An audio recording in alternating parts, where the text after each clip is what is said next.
Hello, welcome to another Gundam Version 2 video. That is the new suit, the Re-GZID. Re-GZID? I think I'm going to say the Re-GZID just for now, because it just says Zid. It kind of reminds me of Invader Zim character.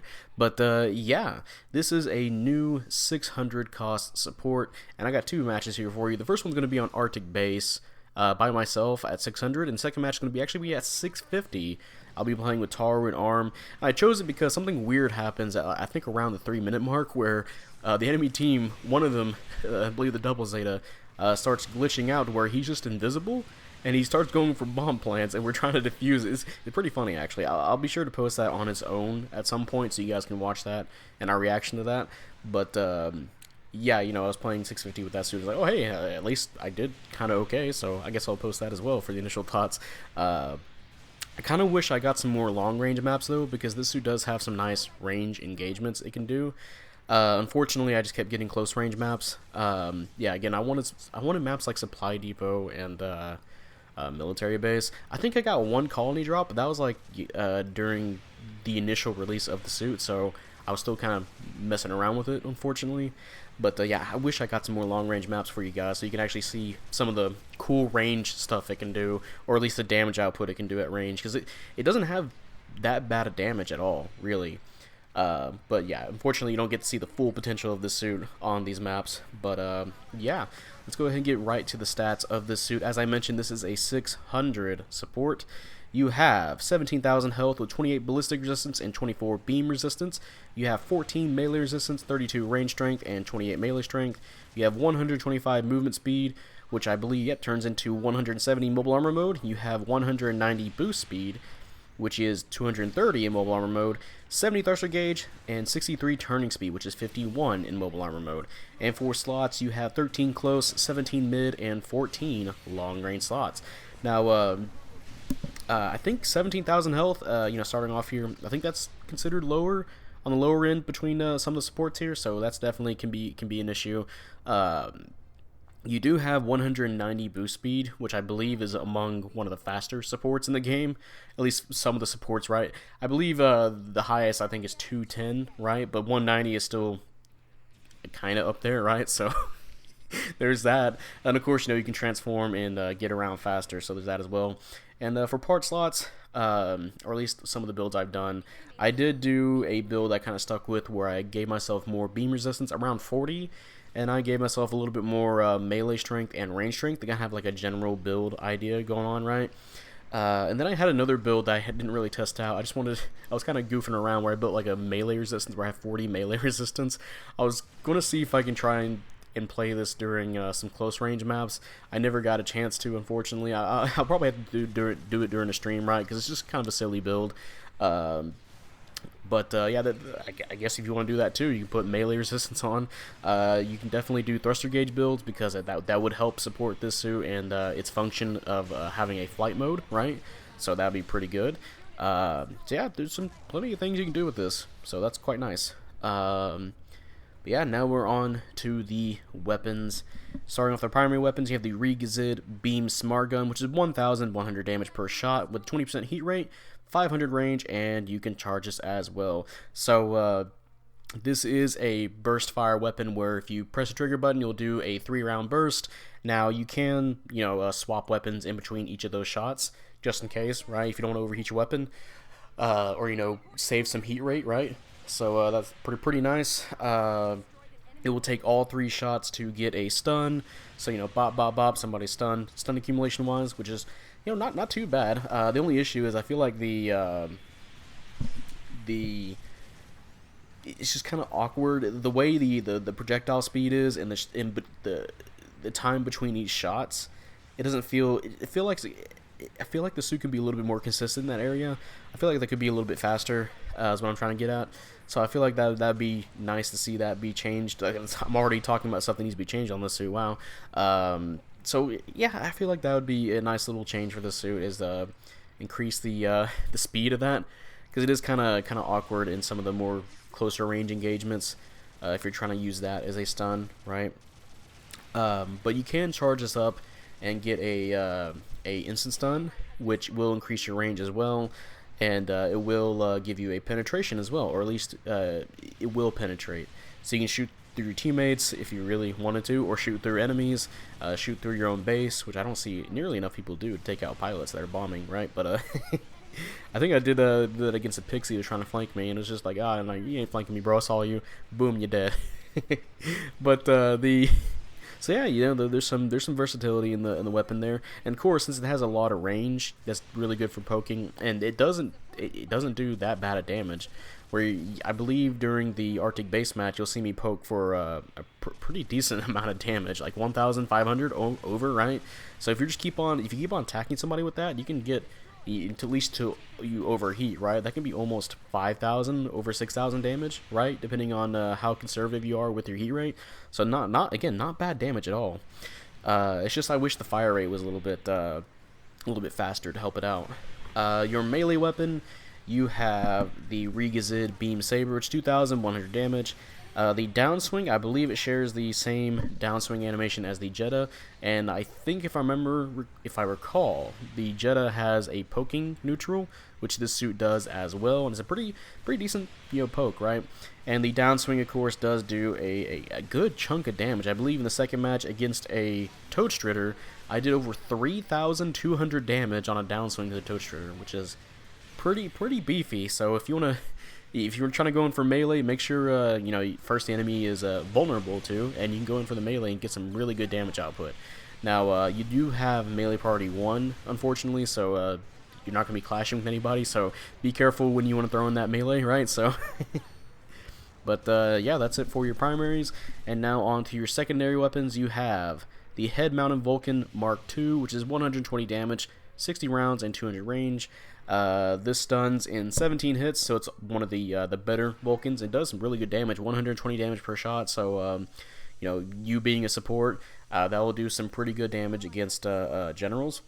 You can use that to finish off low health enemies. Again, for stun accumulation, you know, sometimes I'll use 2 rounds from the 3-round burst of the beam rifle, the beam smart gun, and then some Vulcans here to save a little bit of heat rate, right? You get a stun accumulation that way. Although I prefer to use it more when there's a teammate around, you know, because it does take a bit to get that stun, right? The stun accumulation. But you can do that as well. You can boost while using the Vulcans, of course, and you know, you can use this for typical Vulcan stuff like taking out pilots as well. So yeah, they're just really good Vulcans. Next weapon here is the chest Gatling gun, which is 85 damage with 40 rounds and 300 range. And yeah, this is I thought these were kind of just wimpy at first, but the more I played with them, they're kind of actually really useful for taking out low health enemies or just really poking at people, because this thing has 300 range and they fire so fast. Since you have two of these on your chest, right? So you fire 2 projectiles at a time. So that 40 rounds really depletes, and you have it has a fast fire rate and has ASL, so it's really easy just to hit somebody with these. And again, because of that high range, it's really good at poking enemies. You know, if you get a stun, you can definitely throw this in here, or if you're waiting on other weapons, trying to approach, right? The stun accumulation is pretty awful though, so if you're using it to get a stun, don't. And there's been a few moments where I accidentally think that these are the regular Vulcans, right? And then I start shooting at somebody and go, wait a minute, these are my chest Vulcans, I'm about to die, right? So be careful on swapping to these. Remember that these are the chest Vulcans. But yeah, they're pretty decent for what they are. Good damage. Again, good poking as well. Really good for long range engagements, or at least mid range engagements, I should say, right? Because it's not sniping, right? But yeah, that'll lead to the next weapon here, which is the armed grenade launcher, which is 500 damage with 2 rounds and 200 range. And these are kind of like, I believe there was another suit that had, I think there's plenty of suits now that have these armed grenades that will take both shots to get a stun accumulation wise. I want to say the regular Re-GZID does this, but yeah, you know, you fire 2 rounds, one shot each, 50% for stun accumulation. You put those both together, you'll get a stun that way. So yeah, that'll probably be your fastest way to get a stun compared to your beam smart rifle. Beam smart rifle? Yeah, there we go. And for some reason that sounded really weird in my head. The beam smart gun, there we go. So you can definitely use this to initiate a stun and then go in for more damage, or maybe just poke with the melee. You'd have to be careful though, because they could be a little bit hard to aim because of their nature, right? So you have to be really top notch on your shots there. And the damage isn't too awfully high. It's like 500, but it should be fine. I wouldn't say throw out whenever there's an enemy on the ground, right? You definitely want to use this for trying to approach, right? But yeah, that's pretty much all there is to it. It's probably the fastest way to get stun on this suit. And now the final weapon here is the waist-mounted grenade ×2, which is 600 damage per shot with 6 rounds and 350 range. These are, we mentioned the Jetta earlier with the melee weapon, and yeah, it's pretty much the same thing here. Where actually no, I think since this is like a Re-GZID, right? I'm pretty sure it's like the other Re-GZIDs where you can stand still and fire the other waist grenades. So it's kind of like them too. You stand still, you fire your waist grenades at somebody, and it does some decent damage buildup. Actually, not buildup. It does decent damage, but not it has really bad stun accumulation. Actually, yeah, no, it doesn't even stun at all if you fire all of them. So I think it gets you around 70%. So if you're using this for stun accumulation, you better hope it's like you use something else before that to get a stun. So not good for standing, but it is pretty good for doing typical. Well, we mentioned the Jetta earlier. You can downswing somebody, or somebody downswings an enemy in front of you. You can just pull out your waist-mounted grenades and fire at them. And again, it does do some decent damage, right? Combo that in with maybe some other weapons like the beam burst fire, right? So yeah, not too bad, not too bad. It just does not have any stun accumulation, which I wish you could have a little bit, right?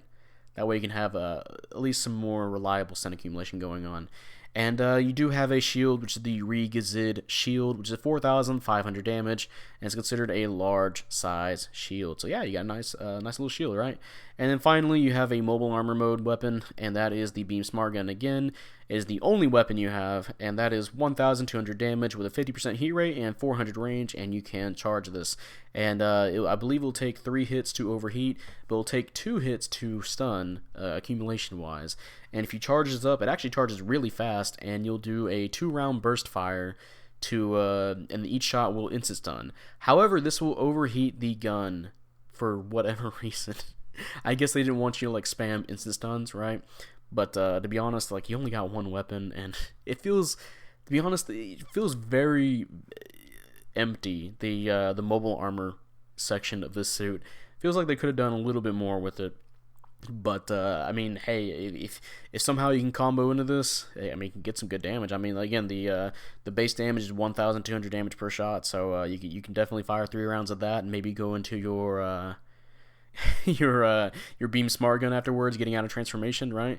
There's some I've accidentally done that a few times, so I mean, hey, if it works, it works. But yeah, that will be it for the weapons. And now on to your skills. You have radar level 3, scope level 2, data link. You have scouting parallel device, so you can see your radar while you're scoped in. You have aerospace gimbal level 2, so you can tilt up and down further in space. You have transformation, which we'll get into that here in a second. Flight mode. You have flight control level 2, so you can boost and jump while in the air. You have glide level 4, which you will fall slower in the air, and I believe you'll take less stun accumulation as well because it's level 4. Now, this can be kind of a bad thing because that means if you get shot out of the air, you'll be falling so slowly that people can just kill you as you're falling. This happened plenty of times against, I believe, the Zero Shiki AR has this skill. And there's been plenty of moments where we shoot a Zero Shiki AR out of the sky, and we just kill it before it even touches the ground. So be really careful where you're flying because you don't have shock dampeners. You know, surprise, surprise, support doesn't have shock dampeners in flight mode. So yeah, be really, really careful, or else you probably lose more health than you intend to. You have balancers, which is actually pretty nice for support to have. Pretty good to once you get that stun, going for that downswing, right? You have back level 2. You have force injector, so you can boost back and forth rapidly. You have leg buffer, which I believe is 10% off your legs when you get hit there, damage-wise. And then back add-on buffer level 2, which I believe is 15%. And for mobile armor mode, you have the typical stuff like RAM, you have blast stabilizer, and you have a skill called transformation reinforcement, where you take, well, less stun accumulation. So that's another skill combined with glide 4, right? So that's double less stun accumulation, right? Which is, I guess we'll go right into the cons for this suit.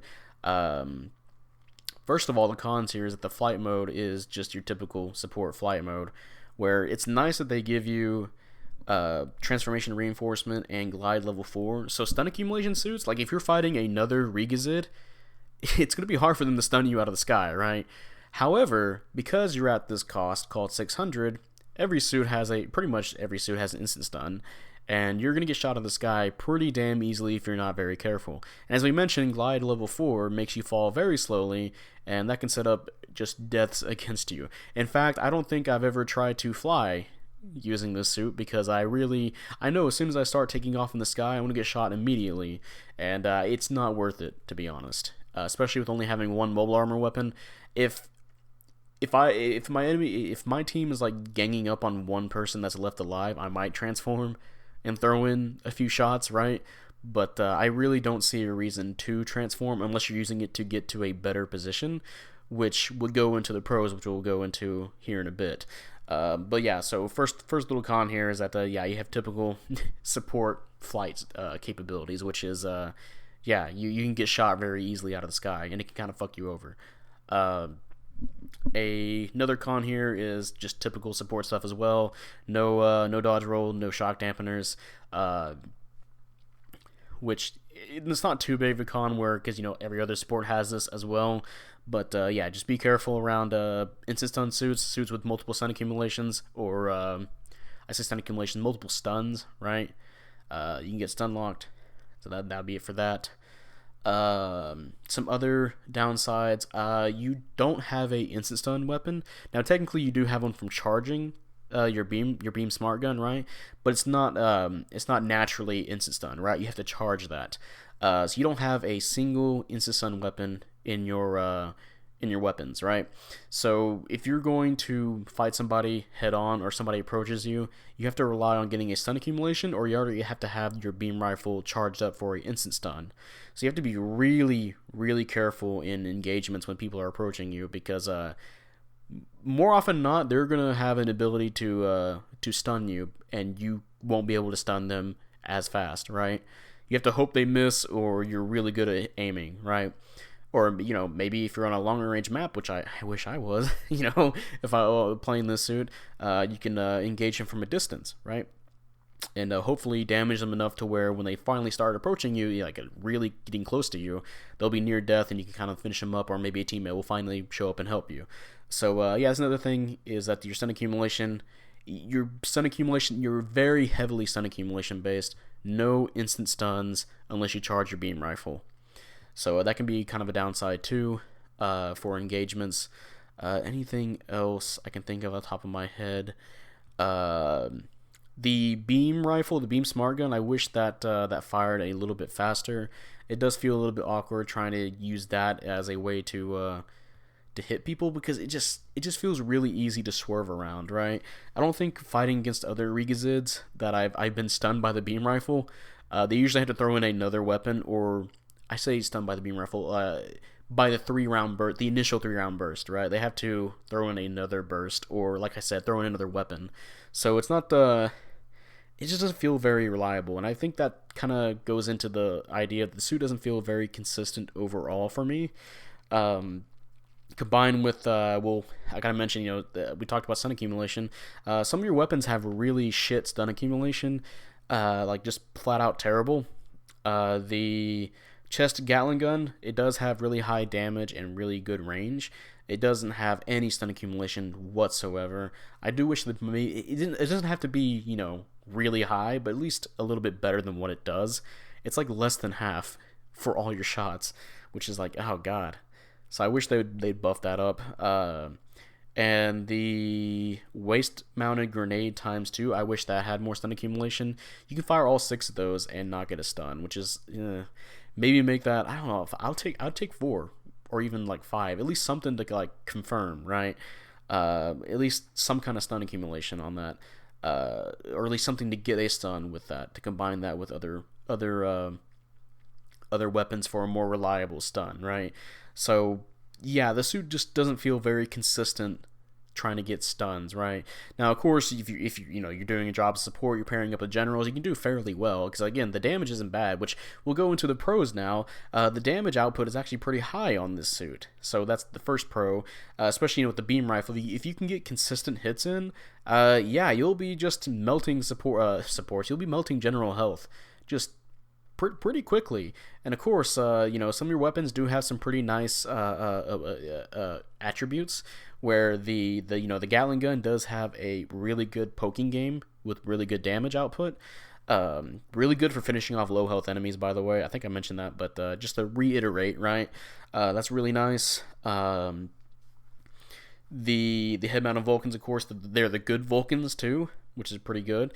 Your melee weapon is really nice damage wise, and you do have a sliding downswing as well, which is really good. And of course, even though I ragged on your ability to fly, just having the ability to fly in general is still really nice. Even if you get shot out of the sky more easily compared to other suits, that does allow you to at least get to different positions or a higher ground faster. So even though it's not the best flight, right? In terms of, you don't have any shock dampeners, it's still really nice to have the ability to fly anyway, right? And who knows, maybe you'll be fighting a team that only has stun accumulation suits. If so, you'd be overpowered there. So, although I'm pretty sure there's fucking Ifrit Schneid or whatever has a shotgun at that cost. They'll probably still take you out of the sky instantly, but oh well. So I guess I can make that a pro too. Is if you are in transformation mode, you do have a way to negate stun accumulation. So there's that. Although, as we said, most suits are gonna be using their instant stuns to take you out of the sky, so it's not ideal, right? I do wish with how this suit is, I think they could have gave it shock dampeners, to be honest, with its mobile armor mode. Because the mobile armor mode isn't really too impressive compared to some other stuff. Like, I guess compared to something like the Methus Kai, where the Methus Kai has a heavy stagger on it, or maybe at lower cost like the Jamru Finn or the C1, where the C1 can use its transformation as a part of a combo to just melt people's health because of its original heavy stagger weapon when it's in mobile suit mode. So yeah, I wish maybe they gave this suit maybe shock dampeners or something like that. But yeah, that'll be it for the Re-GZID, and yeah, it's okay. All right, thank you guys for watching the video. Yeah, it's just okay. It's not from. It does have like sniping capabilities, or at least like some longer range engagement tactics, right? But then you have suits like the Justa Cannon or the Xanthos that are really, really good at that. They're monsters. And then, for mid-range to close-range engagements, you have stuff like the Zaku 4, you have the Hama Hama, you have plenty of other really good supports to choose from. The Angelo's Girazulu, that heavy stagger into the beam machine gun into the melee or whatnot, right? It just feels okay compared to everything else. Now, it's not bad to be okay, right? So if you're a player who doesn't have a high cost support, then maybe this could be something you can want. If you're a fan of the Re-GZID, you can roll for this if you want to. But if you already have like a good handful of supports at 600, honestly, I'd recommend skipping this. It's not to me, it's not really worth it. Having played a bunch of the other 600 suits I have support wise, it just feels like it gets outclassed. Now the damage is still there though. Like, again, the damage is still there. It has high output. It's just that so do other supports, and they have more utility with it, either stuns or maybe like part breaking or stuff along those lines. Heavy staggers, right? If you want to compare like the C1 to this, I mentioned the Angelo's Girazulu, right? So yeah, that's gonna be the end of this video. If you guys enjoyed this video, leave a like, subscribe if you want. I really appreciate it. And yeah, let me know how you feel about the Re-GZID. Do you like it? Do you hate it? Did I already say this part? Well, I'm going to say it again, just in case. And, yeah, again, I don't really recommend it if you already have really good supports. But, hey, I mean, maybe next week's gonna be something really good, right? If this is supposed to be like a filler unit, then hey, get ready for next week, right? But yeah, that'll be it, and I will see you guys later. Bye.